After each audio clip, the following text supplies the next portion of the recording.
সমস্যা হলো আপনার এটা হরমোনের কারণে আপনার কলিটা নষ্ট হয়ে যায়।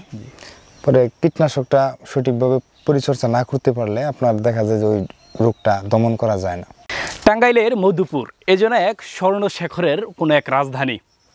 টাঙ্গাইলের মধুপুরের এই মাটি সবসময় সোনার চেয়েও খাঁটি।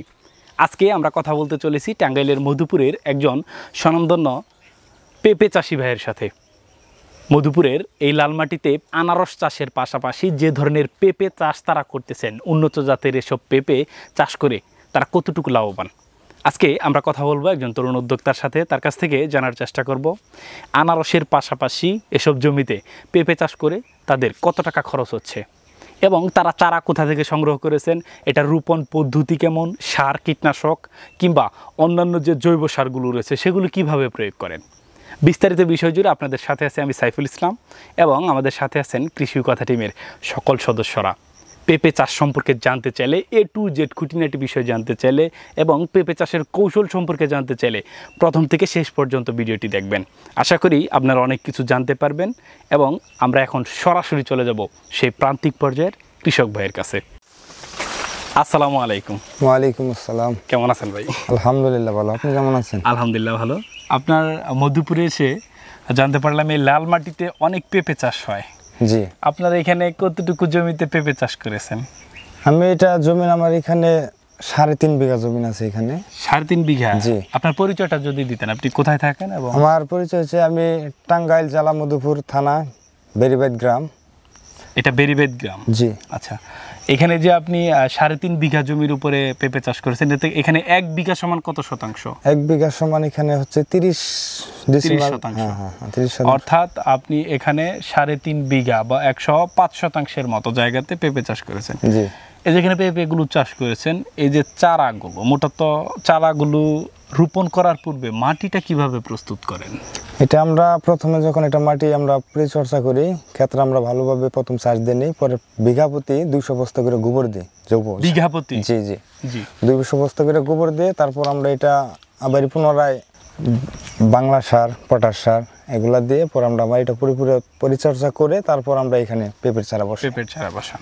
আচ্ছা, এই যে পেঁপের চারাগুলো বসান, অনেক জায়গায় দেখা যায় যে পেঁপের চারা বসানোর ক্ষেত্রে বলে একটা টেকনিক রয়েছে, অন্যথায় একটু কম বেশি হলে নাকি চারা মারা যায়। আসলে এটা কিভাবে কি দেখেন? আসলে এই প্রথম কিছু লোক দেখা যায় যে পেঁপেটা সঠিকভাবে লাগাইতে পারে না। খুব ভালো একটা প্রশ্ন করছেন। ওই পেঁপেটা যখন লাগানো হয় কিছু সময় পেঁপেটা কেউ মাটির থেকে নিচের দিকে গেড়ে রাখে, মানে গায়ে বেশি গাড়া রাখার কারণে ওই গাছের গোড়াটা পচন ধরে। আর ওই পচনটা যাতে না ধরে এই জন্য পেঁপের চারাটা একটু ভাসমান রাখতে হইবে। আচ্ছা আচ্ছা আচ্ছা, অর্থাৎ আপনার পেঁপের চারার যে মাটির যে লেভেলটা এবং আপনার জমির যে মাটির লেভেল ওটা সমান রাখতে হবে? জি জি, ওটা সমান রাখলে সবচেয়ে বেটার। এখানে কত ফিট দূরত্বে গাছগুলো রোপণ করেছেন? আমার এখানে আছে 6 ফিট। 6 ফিট? জি। এবং এইভাবে কেমন? এইভাবে মানে আমার তো মাঝখানে গ্যাপ শট আছে, এইভাবে আমার আছে প্রায় 6 হাত। 6 হাত? জি। আর এইভাবে 6 ফিট? এইভাবে 6 ফিট। 6 হাত বাই 6 ফিট? জি। আচ্ছা, যারা খালি জমিতে পেঁপে চাষ করে এই আদর্শ মাপটাই কি দেয়? না, যারা খালি খেতে পেঁপে চাষ করে তারা 4 হাত বা 5 হাত বাই 5 হাত এইভাবে।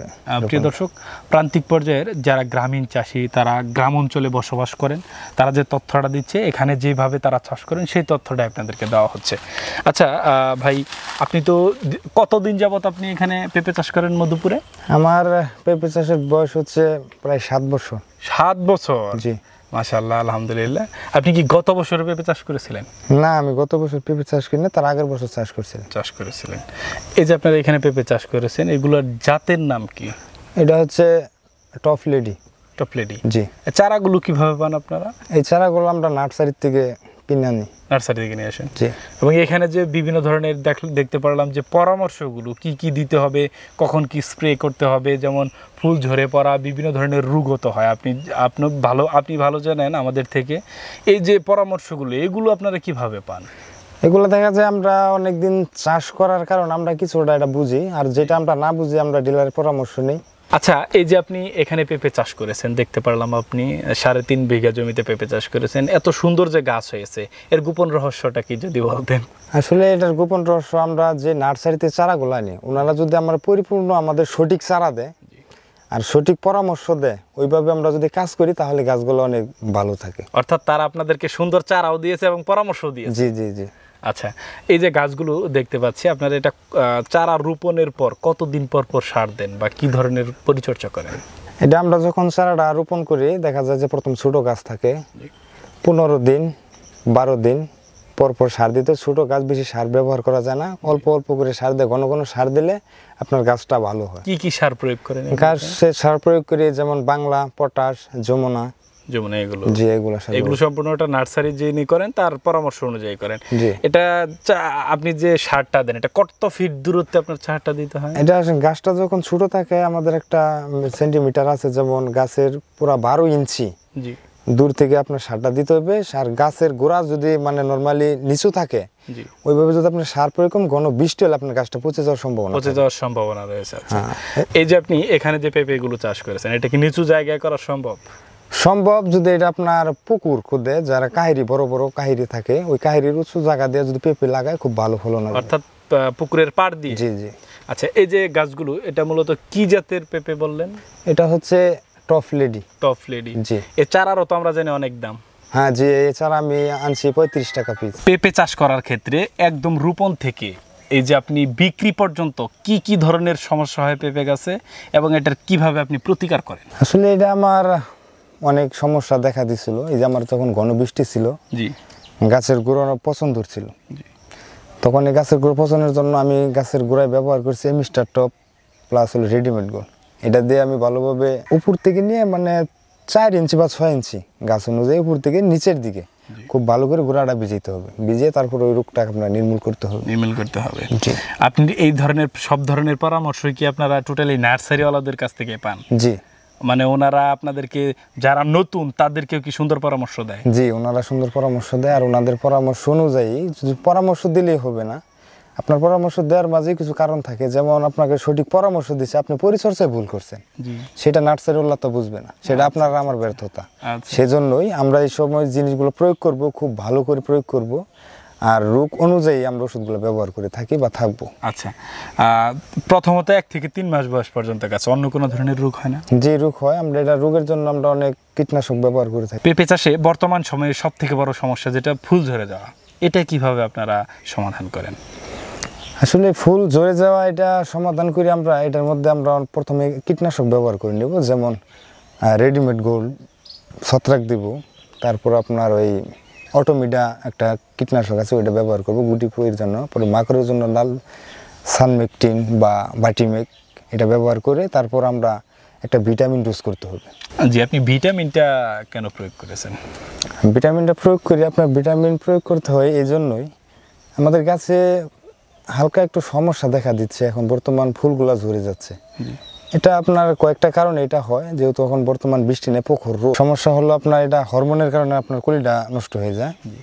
পরে কীটনাশকটা সঠিকভাবে পরিচর্যা না করতে পারলে আপনার দেখা যায় যে ওই রোগটা দমন করা যায় না। সেজন্য দুইটা ঠিকভাবে কম্বাইন করে আমাদেরকে ওইটা ভিটামিনটা ব্যবহার করতে হয়। এই যে ফুল ঝরে যাওয়া বা ফল ঝরে যাওয়া, এটার মূল কারণ কি বলে আপনি মনে করেন? আসলে এটার মূল কারণ হচ্ছে গাছে যদি হরমোনের অভাব থাকে।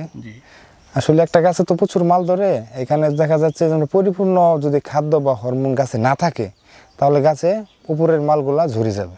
একটা পেঁপে গাছ থেকে কত কেজি পেঁপে আশা করা যায়? একটা গাছ থেকে প্রায় আমরা 30 কেজি 40 কেজি পেঁপে আমরা নিচের এটা আমরা গুনতিতে ধরি, তার উপরের পাইকাটা আমরা ওইভাবে গুনতিতে রাখি। অর্থাৎ চৈত্র মাসে যে পেঁপেটা পান এটা ধরেন না? না না। অর্থাৎ 40 কেজি 1 মণ। আপনার প্রতি কেজি পেঁপে, এটা তো আপনার টপ লেডি পেঁপে, এটা তো অনেক দাম। জি। এটা মোটামুটি কেমন কেজি দরে বিক্রি হয়? এটা আসলে আমরা ক্ষেতের থেকে বিক্রি করি আপনার 60 টাকা 50 টাকা কেজি। আর যারা আমাদের এখান থেকে নিয়ে মানে শহরে বিক্রি করে তারা আরো বেশি বিক্রি করে। অর্থাৎ 60 টাকা কেজি হলে 2400 টাকা। হ্যাঁ, 2400 2200 2000 টাকা এরকম মন আমরা প্রতি গাছ? গাছ না, প্রতি মন। প্রতি মন? জি। অর্থাৎ এক গাছে 1 মণ, অর্থাৎ একটা গাছ বিক্রি হচ্ছে আপনার 2000 থেকে 2500 টাকার মতো। আপনার পেঁপে চাষ করার জন্য প্রতি বিঘা বা 1 বিঘা জমিতে কতটুকু, 30 শতক জমিতে যদি বলি, বা 1 বিঘা জমিতে কতটুকু পেঁপে চাষ করা যায়? আসলে আমরা আমার এই ক্ষেত্রে আপনারা দেখতে পাচ্ছেন সরাসরি, যেহেতু আমার ক্ষেত আসছেন, আমার ক্ষেতে নিচে আছে আনারস, জি। আনারস বাগানে আমরা গাছ দিই আপনার 240 থেকে 260 টা গাছ আমাদের যায় বিঘা প্রতি। আর যদি আপনি মানে খালি খেতে আপনি আবাদ করেন তাহলে আপনার 280 থেকে 300 গাছ আপনি লাগাইতে পারবেন। লাগাইতে পারবে। জি। যদি 250 পিস গাছ লাগে সেটা কি পারফেক্ট হবে? 250 পিলার হ্যাঁ পারফেক্ট হবে। গাছটা কারণ একটু আলো বাতাসের জি। প্রয়োজন আছে। 250 পিস গাছ আপনি প্রত্যেকটা গাছ গড়ে 2000 টাকা হলেও তো আপনার অনেক টাকা, প্রায় 5 লক্ষ টাকা বিঘা প্রতি। এটা কি সম্ভব? এটা আপনার সঠিকভাবে যদি আপনি পরিচর্যা করতে পারেন তাহলে সম্ভব। সম্ভব। জি। প্রিয় দর্শক, আপনাদেরকে জানানোর চেষ্টা করতেছিলাম টাঙ্গাইলের মধুপুর থেকে একদম প্রান্তিক পর্যায়ের একজন পেঁপে চাষি ভাইয়ের কাছ থেকে, যে আসলে পেঁপে চাষটা কেমন লাভজনক এবং পেঁপে চাষে কী ধরনের রোগ হয়। আপনারা যদি কেউ পেঁপে চাষ করেন তাহলে ভালো নার্সারি থেকে আপনারা পেঁপের চারা সংগ্রহ করুন, কারণ ভালো চারা থেকে আপনি পেতে পারেন ভালো একটি গাছ। জি। সুস্থ সবল গাছে আপনার পেঁপে অধিক ধরবে। এবং একটি চারার দাম কত আমরা এটা তার কাছ থেকে এখন জেনে আমাদের আজকের মতো বিদায় নেব। আপনি এই যে চারাগুলো ক্রয় করেছেন এগুলোর দাম কেমন ছিল? এই আমার এই ক্ষেতে যখন আমি চারাটা আনছি তখন এই চারাগুলো আনছি আমি 35 টাকা পিস। 35 টাকা পিস? জি। এত দাম? এত দাম হওয়ার কারণ কি? আসলে টপ লেডি পাইকা এটা আপনার মানুষ বর্তমানে এটার মধ্যে মোটামুটি লাভ পাচ্ছে, মানে চাহিদাটা বেশি হয়ে যাচ্ছে। চারার সংখ্যাটা কম হয়ে চাহিদাটা বেশি হয়ে যাওয়ার কারণে যেমন চারার দামটা বেড়ে গেছে। এটা কি বীজ, আমরা যতটুকু জানি যে বীজও নাকি 60% বা 70% এরকম গজায়, খুব একটা মানে চারাও গজায় না নাকি? হ্যাঁ হ্যাঁ, নার্সারিওয়ালারা ওইটাই বলে থাকে আপনার এটা 60% হয় না, 40 থেকে 50% এটা ওনারা চারার বিচিটা থেকে ফলনটা পায় আর কি, ফলন করতে পারে, মানে অনেক যত্ন সহকারে। জি জি জি। আচ্ছা প্রিয় দর্শক, একদম প্রান্তিক পর্যায়ের একজন পেঁপে চাষি ভাইয়ের কাছ থেকে আপনাদেরকে জানানোর চেষ্টা করতেছিলাম পেঁপে কীভাবে চাষ করবেন। আপনারা যদি পেঁপে চাষ করেন, পেঁপে চাষ করার পূর্বে ভালো কোনো অভিজ্ঞ চাষি কিংবা নার্সারির সাথে পরামর্শ করুন, অথবা আপনার স্থানীয় কৃষি অফিসে যোগাযোগ করে পেঁপে চাষ শুরু করুন। এতে আপনি লাভবান হতে পারবেন। মনে রাখবেন, 1 লক্ষ টাকা লস হওয়ার থেকে 1 টাকা লাভ হওয়া ভালো। পেঁপে চাষ করার পূর্বে সুন্দরভাবে জেনে শুনে বুঝে পেঁপে চাষ করুন, এটি আমাদের প্রত্যাশা। আর এই প্রত্যাশায় শেষ করছে আজকের অনুষ্ঠান। আল্লাহ হাফেজ।